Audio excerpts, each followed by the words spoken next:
Bonjour, je suis Gaël Châtelain-Berry, bienvenue sur mon podcast Happy Work, le podcast qui va vous envoyer des ondes positives pour aller travailler. Bon, cette semaine, forcément, je vais vous parler de déconfinement. Je sais, rien d'original, mais tout de même, depuis le 17 mars, je rêve de ce moment.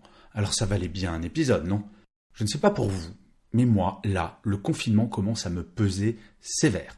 Et c'est d'autant plus vrai que l'on commence à en voir le bout. Bon, pas totalement tant qu'un vaccin n'est pas trouvé, mais tout de même. L'Italie, l'Allemagne et d'autres pays commencent le processus. Et nous, si tout va bien, c'est le 11 mai. C'est anxiogène pour certains, source de joie pour d'autres, comme le montrait un sondage que j'ai réalisé pour mon blog la semaine dernière et qui montrait globalement que 50% des gens étaient plutôt joyeux ou très joyeux et 50% étaient plutôt angoissés ou très angoissés pour une très grosse minorité, le très angoissé. Moi-même, je dois bien vous le dire, je suis partagé. Cela dépend des jours et surtout du niveau d'information que j'ai sur l'après 11 mai. La peur vient souvent de ce que l'on ne connaît pas, de ce que l'on ne maîtrise pas. Il semblerait qu'à ce jour, moins de 30% des salariés estiment que leur entreprise les a parfaitement informés sur l'après-confinement. Et à cela, il y a deux explications possibles. La première, soit les entreprises ne communiquent pas sur leur plan de déconfinement qu'elles ont préparé. Bon, ça c'est facile à changer, il suffit d'informer. La deuxième possibilité, elles ne savent pas ce qui va se passer. Et là, il est très urgent de se préparer. Une chose est absolument certaine. Rien, absolument rien, ne sera comme avant le 17 mars, date du début du confinement. Bien entendu, le télétravail va prendre une place centrale. À ce jour, seulement 16% des entreprises ont des accords de télétravail. Mais depuis les ordonnances Macron de 2017, pas besoin d'un accord d'entreprise pour faire du télétravail. Un simple mail à sa hiérarchie suffit. Les gestes barrières restent essentiels jusqu'à ce qu'un vaccin soit trouvé. Et le télétravail est bien entendu essentiel pour des raisons sanitaires en premier lieu, mais également pour notre bien-être. Nous allons enfin connaître le vrai télétravail, celui qui est choisi, pas à 100% nécessairement et surtout pas avec le petit dernier qui va jouer aux cow-boys et aux indiens pendant votre visioconférence avec votre patron. Il sera important de faire des plannings de télétravail. En effet, tout le monde ne pourra pas être en télétravail en même temps, au même titre que tout le monde ne pourra pas être en présentiel en même temps. Et c'est très important. Alors faire un planning, par exemple, imaginez vous avez une entreprise dans laquelle il y a un service marketing et un service commercial qui travaillent énormément ensemble et ils ont besoin de se voir de temps en temps. 10 personnes au marketing, 10 personnes au commercial. Eh bien à ce moment-là, vous pouvez très bien dire le lundi, 3 personnes du marketing travaillent, 3 personnes du commercial travaillent. Le mardi, les 10 personnes du marketing viennent travailler. Il faut retrouver du contact, du présentiel d'équipe. Il est fondamental de recréer un lien en vrai et surtout de s'assurer que tout le monde va bien psychologiquement. Le mercredi, il peut y avoir 3 personnes du marketing, 3 personnes du commercial. Le jeudi, les 10 personnes du commercial se retrouvent. Le vendredi, 4 personnes du marketing, 3 du commercial. En fait, au lieu d'avoir 100 personnes présentes sur la semaine, il n'y en a que 40. Alors bien entendu, le niveau de présentiel peut se caler sur 30 ou 20%. Ça, c'est à chaque entreprise de décider en fonction du côté impératif. Mais j'insiste sur le fait que refaire du présentiel, revenir à une forme de normalité, c'est important.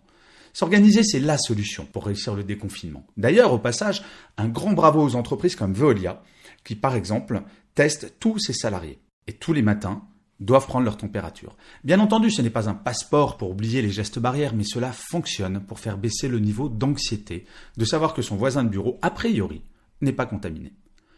Les managers vont jouer un rôle essentiel dans la réussite ou pas du déconfinement. Le 11 mai, ce n'est pas comme si l'on revenait d'un week-end prolongé. 47% des salariés ont des symptômes de dépression aujourd'hui. Et il va falloir gérer cela. La première chose à faire, c'est se raconter son confinement.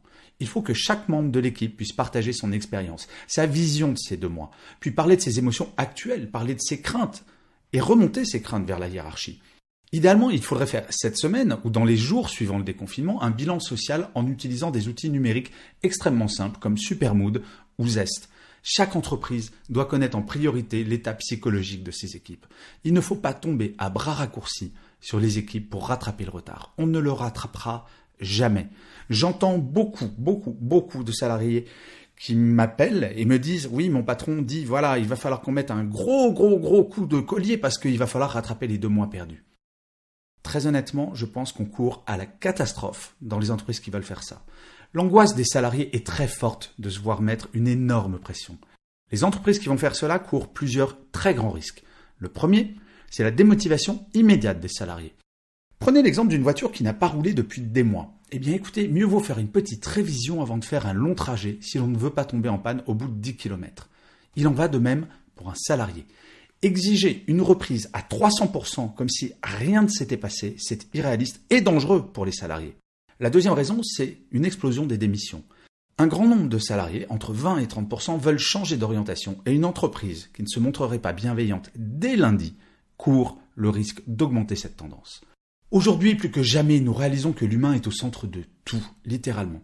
La vague de suicides chez France Télécom et Renault en 2008 a été une première étape, et la pandémie enfonce le clou. Sans salariés en bonne santé, rien n'est possible. Sans salariés performants à tous les niveaux hiérarchiques, rien n'est possible. Et quand je parle de bonne santé, c'est pas uniquement la santé physique, mais également la santé psychologique. Aucun salarié ne sortira indemne de cette période, et indemne à différents niveaux, mais il faut impérativement donner le temps de retrouver une forme de normalité. L'un des grands défis, c'est qu'il va falloir lutter contre les peurs, certaines qui sont rationnelles, d'autres qui ne le sont pas. La parole de l'entreprise sera fondamentale. Idéalement, si ce n'est pas fait, il faut communiquer maintenant sur la façon dont l'entreprise va prendre soin de ses salariés, ne pas les mettre en danger. Et pour ce faire, il va falloir que tous les salariés sachent très concrètement comment le retour au bureau va se passer.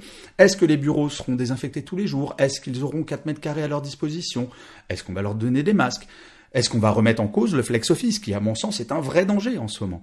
Est-ce qu'on va être en horaire décalé? Comment on fait avec les ascenseurs? Est-ce qu'il y aura des salles de réunion? Comment on fait pour se réunir? Etc., etc. Se protéger contre le corona, c'est possible. La Corée du Sud y arrive depuis le début, avec 51 millions d'habitants. Pas de confinement, il n'y a eu que, entre guillemets bien entendu, 252 morts. Nous pouvons y arriver. Cela dépend de nous toutes et tous. Alors je vous engage vraiment à aller sur le site internet du ministère du Travail pour aller lire le protocole national de déconfinement pour les entreprises pour assurer la sécurité et la santé des salariés. Vous y trouverez toutes les bonnes pratiques à mettre en place au plus vite.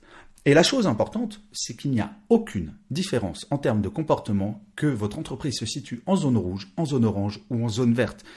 Donc lisez bien ce protocole. Parlez, formez les équipes, désignez éventuellement un responsable déconfinement par équipe qui serait au courant d'absolument toutes les mesures à prendre, autant de choses qui feront que nous allons y arriver.